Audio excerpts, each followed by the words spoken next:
Phase का घोषणा हो चुका है, जिनकी डिग्री पे आप सवाल उठा रहे थे उनको मुख्यमंत्री का घोषणा किया गया उनके नाम पर। ज्ञान की भूमि बिहार को ये चाल चरित्र चेहरा का दावा करने वाली भाजपा का पहला सौगात है।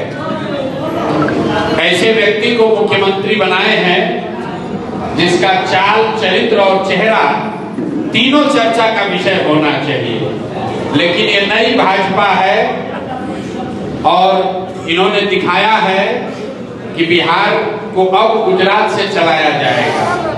मैंने पहले भी कहा था, मुख्यमंत्री कोई भी बने, अब बिहार को गुजरात से चलाया जाएगा, गुजरात के हितों को ध्यान में रखकर चलाया जाएगा। और इसका मतलब है कि बिहार से पलायन बंद नहीं होगा। पलायन बंद इसलिए नहीं होगा कि अगर बिहार से 10-12 हजार रुपए में काम करने के लिए नौजवान लाखों की संख्या में नहीं उपलब्ध होंगे तो 30 लाख से ज्यादा लोग गुजरात में मजदूरी करने के लिए मिलेगा कहां से।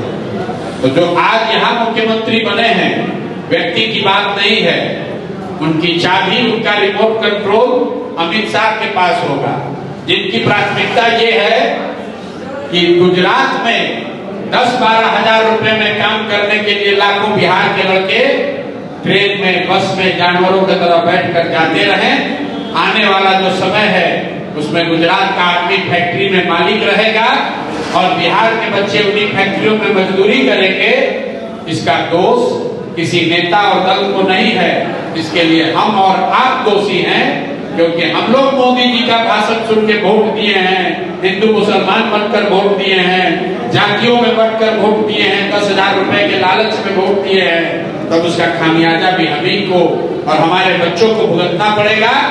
जिस 10,000 की लालच में आपने वोट बेच दिया, वही 10,000 रुपए कमाने के लिए बिहार के बच्चों को जाकर गुजरात के, पंजाब के, दिल्ली के, बॉम्बे के फैक्ट्रियों में अपनी हड्डी गलानी पड़ेगी। ये दुर्भाग्य है, लेकिन गलती हुई है तो भुगतना तो पड़ेगा ही।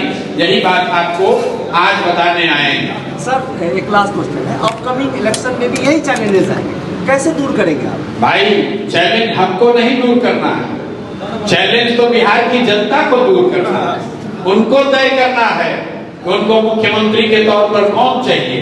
अब चेहरा आ गया सामने, अब देख लीजिए, आपके बच्चे ग्रेजुएशन करके, MA BA करके मजदूर बन रहे हैं, बेरोजगार बैठे हैं, और भाजपा के लोग 7वां फेल भी हैं तो अब आपके राजा बन रहे हैं। ये आपके वोट का कमाल है। 5 रुपया दैनिक, 10,000 रुपया मतलब 5.5 रुपया डेली। 5.5 रुपया डेली के आधार पर आपने वोट बेचा है। आपने वोट नहीं बेचा है, अपने बच्चों का भविष्य बेचा है। आपने वोट नहीं बेचा है, अपने बच्चों का रोजगार बेचा है। आपने वोट नहीं बेचा है, अपने लिए इंदिरा आवास और अच्छी स्वास्थ्य व्यवस्था बेची है। तो अगर गलत करोगे भाई तो गलत ही होगा।